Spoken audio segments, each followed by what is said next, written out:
आज हम यहाँ पर भेंट्यों लखन ललक लघु भाई इस चौपाई से लेकर 10वें दोहे तक का अध्ययन करेंगे, जो कि भरत महिमा शीर्षक के अंतर्गत आता है।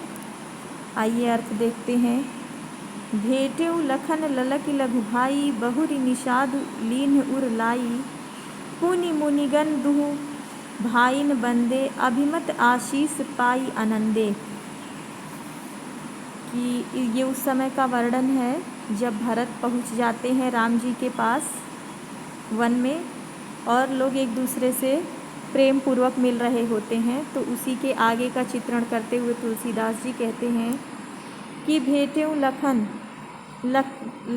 या लक्ष्मण जी ने भेंट किया ललक लघु भाई, उत्साहपूर्वक छोटे भाई, अर्थात शत्रुघ्न के साथ बहुत ही प्रेम पूर्वक और उत्साह पूर्वक लक्ष्मण जी ने गले लगाया। बहुरी निषाद लीन उर लाई, और उसके बाद फिर निषाद राज को बड़े सम्मान से अपने हृदय से लगाया। कि लक्ष्मण जी ने शत्रुघ्न जी को बड़े उमंग के साथ गले से लगाया, उसके बाद निषाद राज को भी अपने गले से लगाया, हृदय से लगाया। पुनि मुनिगन दुनु भाइन बंदे, दुहु भाई वो दोनों भाई जो आए हैं भरत और शत्रुघ्न, उन दोनों लोगों ने पुनि दोबारा मुनिगन मुनियों को, ऋषि मुनियों को दंडवत प्रणाम किया। अभिमत आशीष पाई आनंदे, और अभिमत मतलब अपने मन चाहा आशीष आशीर्वाद पाई आनंदे, आनंद का अनुभव किया और अपने मनोवांछित आशीर्वाद को पाकर मन ही मन आनंदित हो उठे। सानुज भरत उमगी अनुरागा, धरि सिर सिय पद पदुम परागा। इसके बाद भरत ने छोटे भाई शत्रुघ्न के साथ प्रेम में उमग कर, सानुज भरत की भरत छोटे भाई शत्रुघ्न के साथ, उमगी अनुरागा प्रेम में अत्यंत प्रेम में भर करके, धरि सिर सिय पद सीता के पैरों में अपने सर को रख दिया। पदुम परागा जो माता सीता के चरण कमल के समान थे, उस कमलवत चरणों में अपने सिर को नवा दिया दोनों भाइयों ने। पुनि पुनि करत प्रणाम उठाए, और वो लोग बार बार सीता के चरणों में प्रणाम कर रहे हैं। तो सिर कर कमल परसी बैठाए, सिर उनके सिर पर कर कमल हाथ रूपी कमलों से परसी स्पर्श करके बैठाया। तो सीता जी ने भरत और शत्रुघ्न जो बार बार उनके चरणों की वंदना कर रहे थे, उनके सर पर अपने कमल रूपी हाथों को फेर दिया और उन्हें उठाकर बैठाया। सिय आशीष दीन ही मन माही, और सीता जी ने मन ही मन उन लोगों को आशीर्वाद दिया। मगन स्नेह देह सुधि नाही, और वो दोनों भाई स्नेह में मग्न हो गए और अपने शरीर की सुध बुध भी खो बैठे। सब विधि सानुकूल लखि सीता, भे निसोच डर अपडर बीता। सब विधि हर प्रकार से सानुकूल मतलब अनुकूल देखकर, लखि सीता लखि देखकर सीता को देखकर, सीता जी को जब उन लोगों ने देखा तो उन्हें लगा कि सब कुछ ठीक है, कोई बात नहीं। भे निसोच डर अपडर बीता, कि मन में जो शंकाएं थी वो निर्मूल हो गई, उन शंकाओं का समाधान मिल गया कि नहीं, सब प्रेम वैसे ही बना हुआ है। कोई किछु कहाई न कोई किछु पूछा, न कोई किसी से कुछ कह रहा है और न ही कोई किसी से कुछ पूछ पा रहा है। प्रेम भरा मन निज गति छूछा, कि सबके मनों में क्या भरा है, प्रेम भरा है। मन निज गति छूछा, और सबके मनों की गति समाप्त हो गई है, मतलब मन इधर उधर नहीं भटक रहा है, सभी के मन प्रेम से पूर्ण है।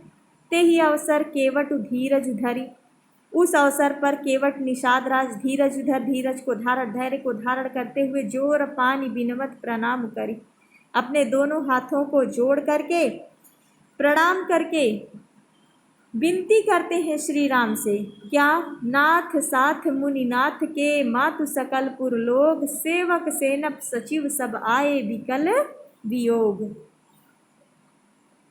कि निषाद राज सारी बातें बताना चाहते हैं और इसलिए वो हाथ जोड़कर राम से विनती करते हैं। क्या विनती करते हैं? कि हे प्रभु, नाथ साथ मुनि नाथ के मातु सकल पुरलोक, कि हे नाथ, हे प्रभु, मुनियों के स्वामी मुनिश्रेष्ठ, मुनि नाथ, मुनियों के नाथ अर्थात श्रेष्ठ मुनि वशिष्ठ जी के मातु सकल पुरलोक के साथ माताएं और सकल पुरलोक और सभी नगर निवासी सेवक, अन्य सभी सेवक, सेनप, सेनापति, सचिव तथा सभी मंत्री सब आए, यहाँ पर सभी आए हैं। विकल वियोग, आपके कारण जो बिछोह है, आपसे जो वियोग है उससे व्याकुल होकर वो सारे लोग आए हैं।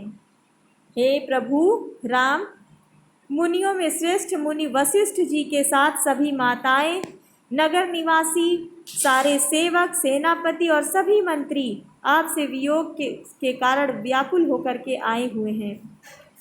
सील सिंधु सुनि गुरु आगवनु, सिय समीप राखे रिप दवनु, चले सवेग राम तेहि काला, धीर धर्म धुर दीन दयाला।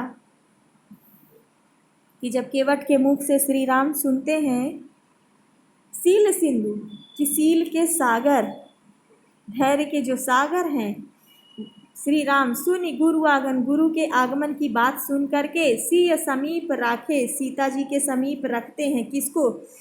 रिप दवनु, शत्रुघ्न को।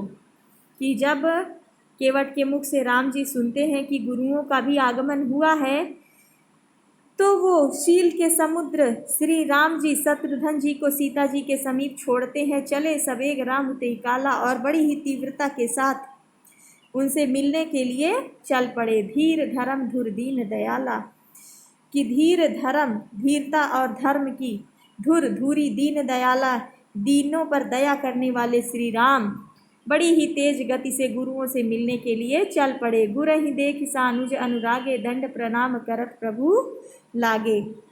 और जब उन्होंने गुरु वशिष्ठ को देखा, सानुज अनुरागे, छोटे भाई लक्ष्मण सहित प्रेम दंड प्रणाम करत प्रभु लागे, उन्हें दंडवत प्रणाम करते हैं। जब वो अपने गुरु वशिष्ठ को देखते हैं तो अपने छोटे भाई लक्ष्मण के साथ दंडवत प्रणाम करते हैं उनके चरणों में। मुनिवर धाई लिए उरलाई, प्रेम उमग भेटे दो भाई। और इतना ही था, जब दोनों भाई दंडवत प्रणाम करते हैं तो वशिष्ठ जी धाई पकड़ लिए, उरलाई, और अपने हृदय से लगा लेते हैं। प्रेम उमगी भेटे दो भाई, प्रेम में भरकर दोनों ही भाइयों को, राम और लक्ष्मण को, अपने हृदय में समेट लेते हैं। प्रेम पुलक केवट कहि नामु, कीन्ह दूरि ते दंड प्रणामु।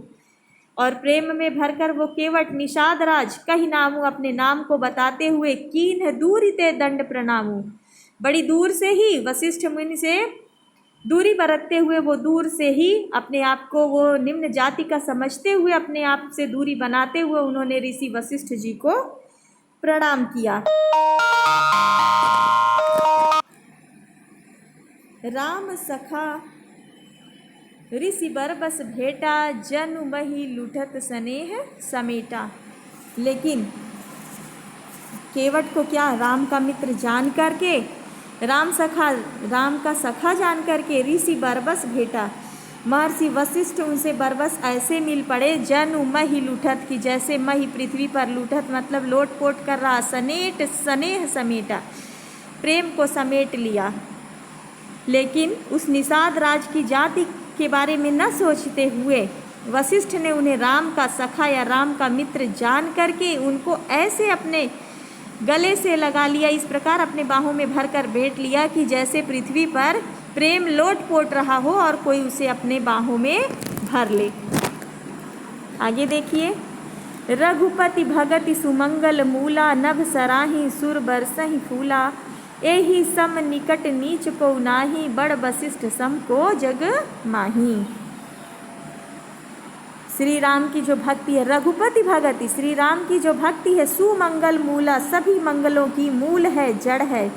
भगवान राम की जो भक्ति है वो समस्त मंगलों की जड़ है। नभ सराही, आकाश से सराही, सराहना करते हुए सुर देवता लोग, बरिसहि फूला, फूलों की वर्षा करने लगे।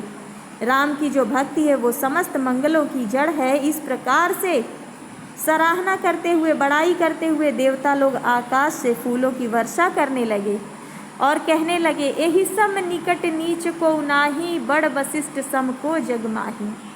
कि इस समय नीच केवट के समान निम्न कोई नहीं है, और बड़ वशिष्ठ सम कि ये जो वशिष्ठ ऋषि हैं इनके समान को जगमाही कौन है, अर्थात कोई नहीं है।